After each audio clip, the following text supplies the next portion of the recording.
Bienvenue à nouveau, chers Félixiens et Félixiennes. Nous sommes Victoria Eckerson avec Kevin en technique et vous écoutez votre radio étudiante Saviez-vous? Aujourd'hui, dans notre émission Les mystères du monde, nous allons traiter les disparitions et les mystères. Les humains ont toujours été intéressés par les mystères et les phénomènes non compris. Aujourd'hui, nous allons aborder certains d'entre eux. Débutons alors.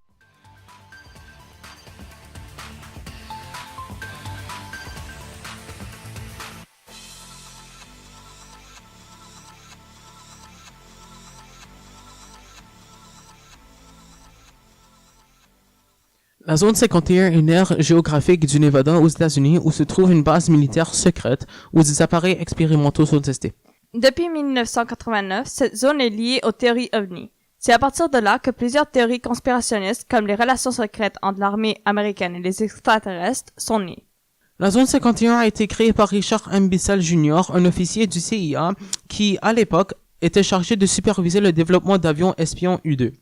Ce lieu géographique était idéal pour effectuer des vols d'essai et former des pilotes. Il a repéré pour la première fois cette zone lors d'une mission de reconnaissance aérienne au-dessus du Nevada en 1955. Cette zone est utilisée pour le développement et des essais de nouveaux appareils. C'est aussi à cet endroit que réside un petit nombre d'appareils d'origine soviétique obtenus par divers moyens et qui sont étudiés et utilisés pour l'entraînement des pilotes américains. Passons maintenant aux théories conspirationnistes liées à la zone 51. La population suspectait que cette zone était un lieu d'entreposage et d'études d'appareils extraterrestres, l'étude de l'équipage, la vie extraterrestre vivante ou morte, ainsi que la fabrication d'appareils basés sur la technologie. Plusieurs concluaient que c'était un lieu de développement d'armements à énergie et d'instruments de contrôle météorologique, ainsi que l'endroit de réunion avec des extraterrestres, affirmant qu'il y avait un gouvernement mondial secret. Une autre théorie veut que les voyages Apollo, dont l'atterrissage sur la Lune en 1969, auraient été filmés dans la zone 51. Cette théorie se base en des photos de satellites russes qui montrent des portions de la zone qui ressemblent à la surface lunaire. Et voilà les théories sur la zone 51. Sont-elles seulement des fantaisies de Hollywood ou sont-elles réelles?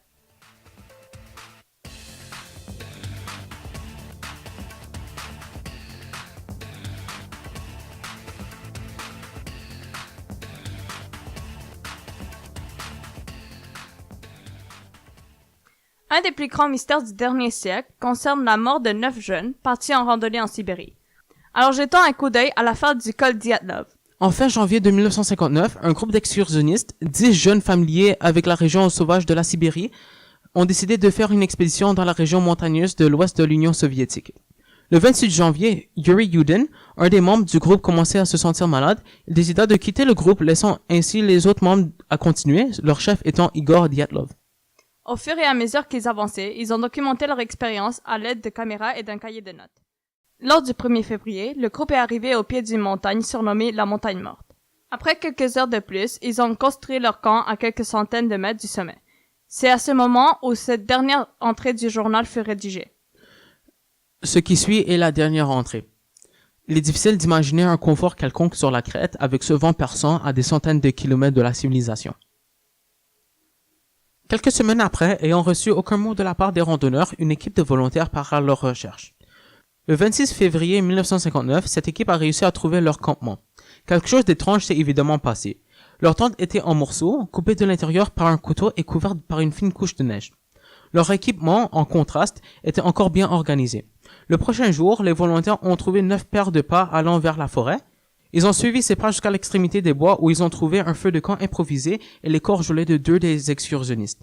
Ça a pris 2 mois aux chercheurs pour trouver les 9 corps.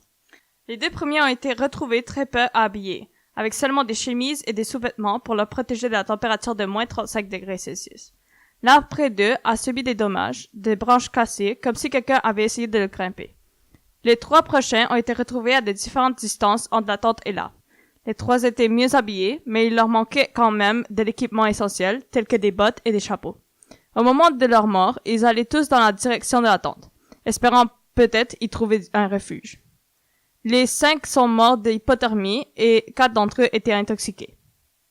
Les 4 derniers randonneurs ont été retrouvés au pied d'une colline, couverts de 3 mètres de neige. Ils se trouvaient à 75 mètres de l'arbre, dans la direction opposée de la tente. Un avait fracturé son crâne, 2 avaient cassé leur côte et sont morts d'hémorragie interne, et le dernier est mort d'un coup fracturé. De ces 4 morts, il manquait les yeux de 2 d'entre eux, et une femme avait perdu sa langue. Malgré plusieurs tentatives pour résoudre le mystère de leur mort, rien de concret n'a été conclu. Le 28 mai 1959, l'inspecteur en charge de l'enquête a pu seulement dire que la cause de la mort est une force inconnue, non déterminée et fatale que les randonneurs n'ont pas réussi à surmonter. Même après 6 décennies de cette tragédie, personne n'a pu conclure la cause de la mort des 9 étudiants. Peut-être nous aurons jamais de réponse, mais gardons espoir. La Russie a relancé cette enquête en février 2019. Une réponse est peut-être en vue.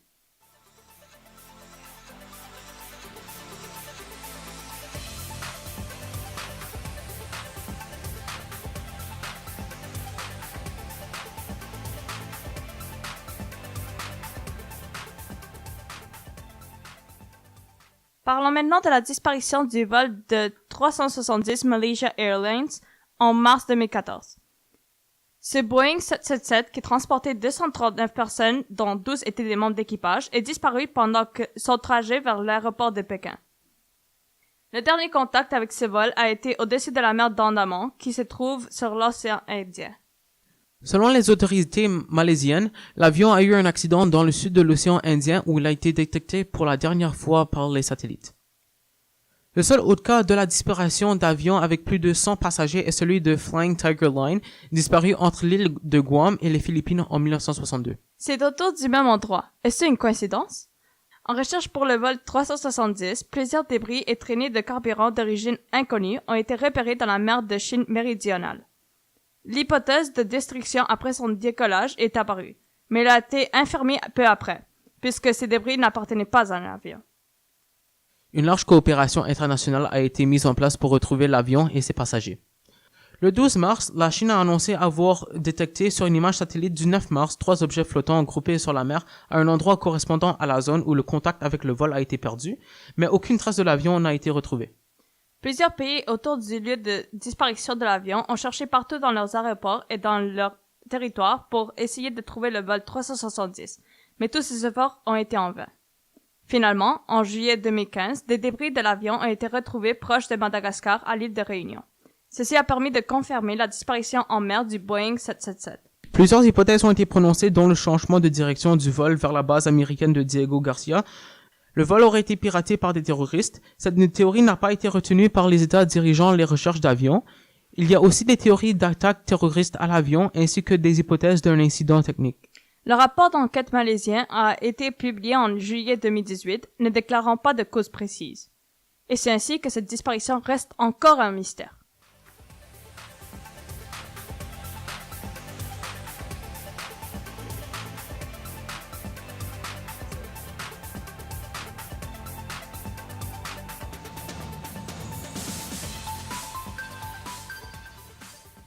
Les mystères du monde ne proviennent pas tous de nos vies normales, ni nécessairement de notre planète bleue.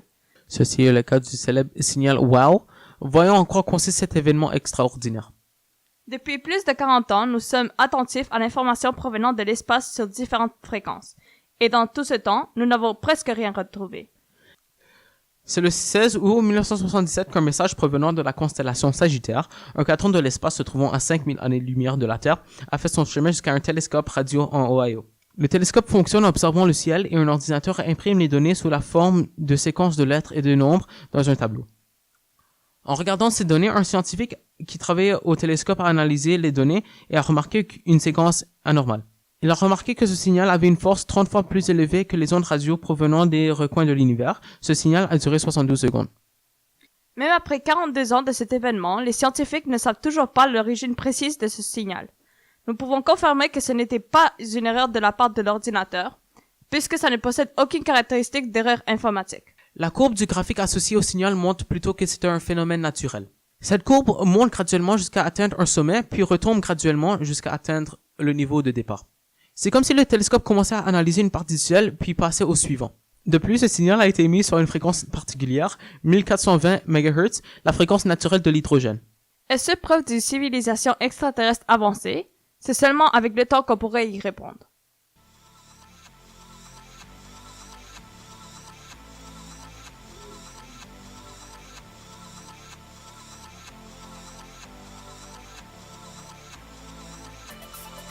Les jeux vidéo, quelque chose que beaucoup d'entre nous aimons, sont normalement des choses vraiment normales et non dangereuses. Cependant, en 1981, à Portland, Oregon, dans une arcade sans nom, une machine de jeux vidéo a apparu de nulle part. Ce jeu s'appelle Polybius et on ne sait pas beaucoup sur ces jeux autre que la date et le nom de la compagnie qui l'a fabriqué. Sinoslochen Inc. Le nom vient d'un historien grec qui croyait que personne ne devrait croire en ce qu'il ne peut pas vérifier. Ceci est intéressant puisque la plupart de l'information qu'on a sur Polybius a été obtenue par des sources non vérifiables. Alors, on pourrait croire que le nom est utilisé pour nous distraire de la vérité de l'information qu'on a. Pour la jouabilité du jeu, on ne connaît presque rien, mais apparemment, les joueurs ont eu des effets psychoactifs et des addictifs. La machine a été visitée par des hommes en noir qui avaient comme but d'analyser les effets sur les joueurs. Le résultat de ces machines sur les joueurs a fini par créer des effets secondaires comme l'insomnie, l'amnésie et des hallucinations. Un exemple de cela, c'est un enfant qui avait eu une crise d'épilepsie en jouant à Polybius. Un mois après son apparence dans les arcades, Polybius et les hommes mystérieux ont disparu sans laisser de traces. La chose la plus mystérieuse, c'est la compagnie. Il n'y a aucun dossier prouvant que cette compagnie a existé et il n'a fait aucun autre jeu que Polybius. Aussi, en traduisant le nom, on obtient une mauvaise traduction des mots privation sensorielle en allemand. Pour le jeu, on ne connaît pas beaucoup sur la façon de jouer ou même à quoi ça ressemblait. La seule chose qu'on connaît à 100%, c'est la page titre qui était constituée du mot Polybius en turquoise avec le nom de la compagnie et la date de création sur un arrière-plan noir. Ce qui est intéressant est que la police de caractère utilisée est presque identique à celle que la compagnie Williams utilisait pour leur jeu, sauf pour quelques lettres comme le H qui était à l'inverse. Pour la jouabilité elle-même, elle est décrite comme beaucoup de couleurs clignotant avec un diagramme au milieu de l'écran avec des numéros qui l'entourent. Lorsque ces numéros frappent 0, tu changes de niveau et les couleurs deviennent plus brillantes et plus vite. Apparemment, il y avait des messages subliminaux qui apparaissaient pour moins d'une seconde sur le fond d'écran noir. Ces messages étaient assez longs pour être perceptibles mais trop rapides pour que le joueur puisse les lire. Cependant, la chose avec ces messages est que même si le joueur ne pouvait pas les lire, ceci n'empêchait pas le cerveau de les comprendre. C'est à cause de ceci que les joueurs ont tous eu des effets secondaires en jouant ce jeu. Encore un autre objet mystérieux.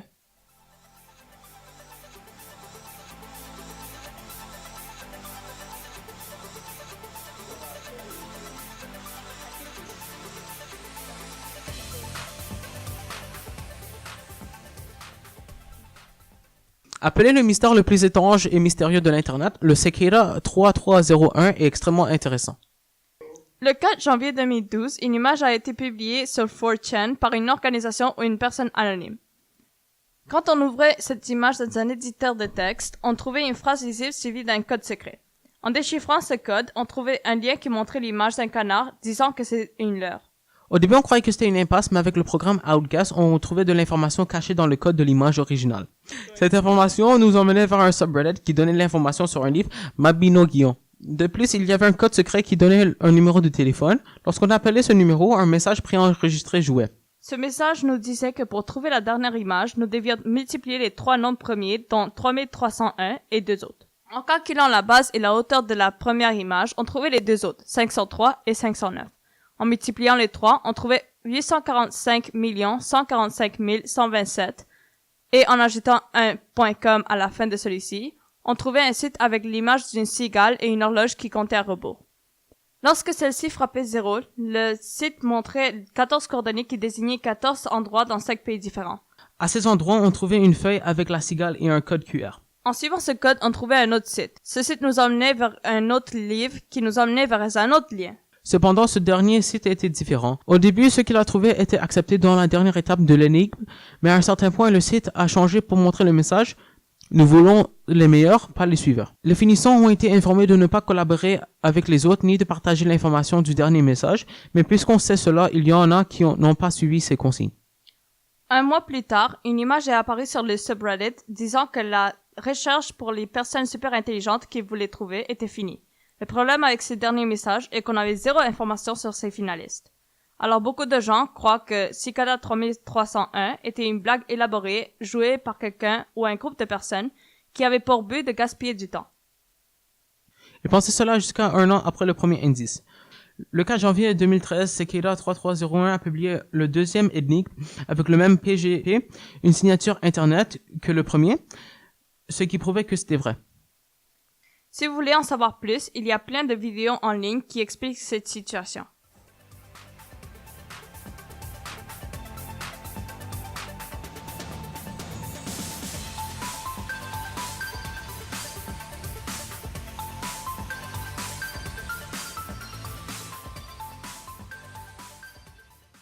Notre monde est plein de mystères et de situations auxquelles nous n'avons jamais trouvé de réponse. Peut-être dans un futur proche, nous serons capables de résoudre ces énigmes et enfin recevoir des réponses à nos questions. Ceci conclut notre émission de la semaine, Les mystères du monde. Vous pouvez nous laisser des commentaires sur l'émission sur notre compte Instagram à radio.felix ainsi que nous envoyer des suggestions de thèmes dont vous voudriez vous informer plus, puis vous mettre à jour sur les thèmes musicaux de la semaine. Venez ce midi pour écouter la musique des années 60, 70 et 80. Nous sommes Saviez-vous et on se voit à 12h30.